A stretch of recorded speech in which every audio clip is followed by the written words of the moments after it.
whoa, hold the fuck up, Johzenji, man, don't you dare, don't you ever again encroach upon my goddess like that. Did you see you were making my girl uncomfortable? What the fuck? That's why when my boy Nishi and Tanaka, went in, just snapped and charged the man, I was like, let's go. Fuck him up. How dare they? And it was hilarious when the Johzenji manager apologized and you see Nishinoya and Tanaka stop midair. I was dying. I was done. I was like, oh my fucking god. But those are my boys right there, willing to do whatever it takes to safeguard our goddess.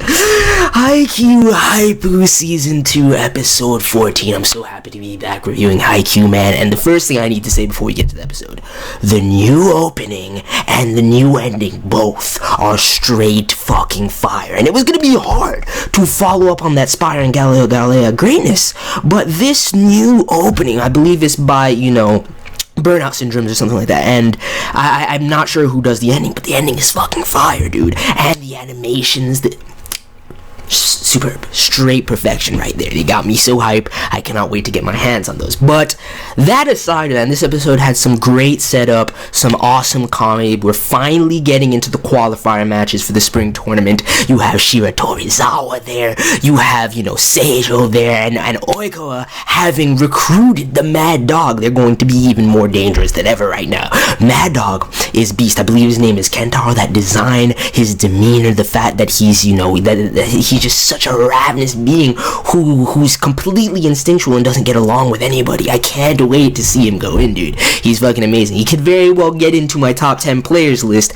if, he actually goes in on the court, which from what we've heard, he definitely does, dude. But that aside, biggest thing this, let me get into the comedic moments before I get into like the actual development and stuff like that. First of all, I already mentioned that these fools trying to encroach on my goddess.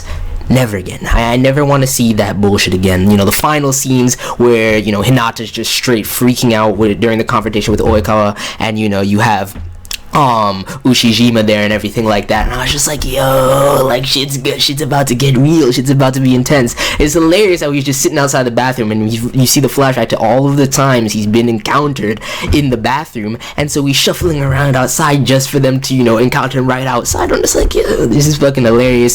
So that was great. The Kageyama fucking comedy at the beginning as he's going to, scope out Oikawa and everything like that. I was just like, yo, like when you saw him in the disguise, and when Yachi just calls him out, and she's like, was that supposed to be a disguise? I was just like, oh my god, you see him going in there trying to blend in, just classic Kageyama, man. It's fucking hilarious. That's why I love the man. So seeing that was awesome.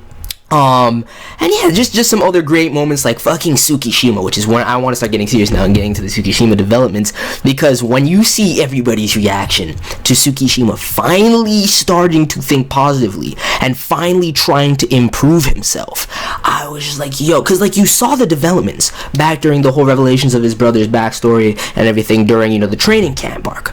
And I thought he was backsliding, because the conversation between him and Hinata at the beginning of the episode, I'm like, yo, Suki, haven't you learned from this already? Already coming in here with the negatives and being, so it's casual, like coming off his thoughts of the last match of how, dude that was, over 200 meters was 2 meters tall, was supposed to be, if he had actually trained, he'd be incredible, and there's no way they should actually be able to beat him, and there's no way they're gonna make it past. I'm like, Tsukishima, what the fuck is up right now? Don't you fail me right here. And to see him finally going, that smirk, dude, did you see that shit? Did you see that smirk when he finally bested his brother's teammate? I was just like, yo, the man is finally starting to go in. So that was amazing. We got a little montage, back in Tokyo and everything like that, with a brief training camp with everyone. Got to see my boy Bokuto and Kuro get some shine, and their reactions to Tsukishima finally going in were amazing. Young Ukai's reaction to Tsukishima actually coming to the man and asking for advice on how to get better. It was priceless. It was absolutely amazing. So I love to see that. Hinata and Kageyama's quick is starting to get better and better, and all they really need is practice to drill it down. But they're gonna have to get it. They're gonna have to refine that shit quick at these qualifier matches, because the teams that are there are no fucking joke. Although I know that Johzenji is gonna get put in their place, even though they said they went to, you know, Final Four of Inter High and everything. I don't give a fuck. I don't give a fuck where Karasuno is at right now. They're getting put in their place. They're going to get fucked over for that disrespect that they showed my goddess, man. I'm just playing. But no lie, I don't see them, you know, losing to Johzenji. But the fact that, you know, Abajosai is there stronger than ever, and you know Shiratorizawa is there, Ushijima looking down on everybody at the same time. Ushijima is such is a badass, I'm not gonna lie, because the man knows and he has this confidence that bleeds off of him where he's just 100% sure that there's no way they're losing, but yet he's completely respectful to his opponents and everything like that. So that's why I really like Ushijima's character, man. He's a boss. He's a straight up boss. But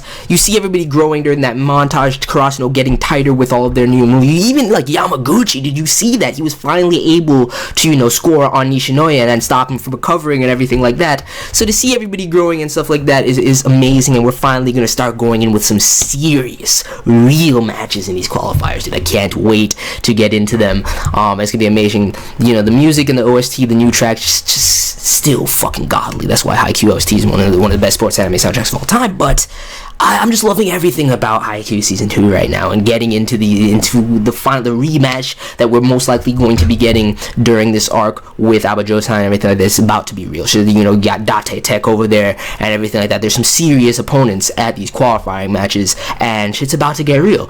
So I'm really hyped for all of that and to see where things go. The Mad Dog developments I need to see about this, man. And the last thing I forgot to mention, I can't believe this almost slipped my mind. My best boy Kenma, dude. My boy Kenma has this moment where he looks into Hinata's eyes right before, you know, Hinata tries to score on him, and he's finally like, this is it. Like, and think about Kenma's persona. The man doesn't, you know, nothing gets him excited like that.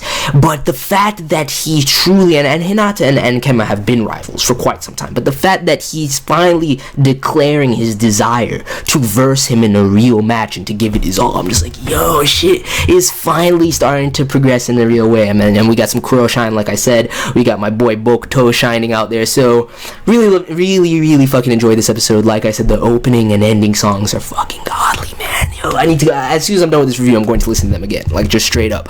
But that's pretty much it for this review. Let me know your thoughts on this episode, and I'm out. Peace.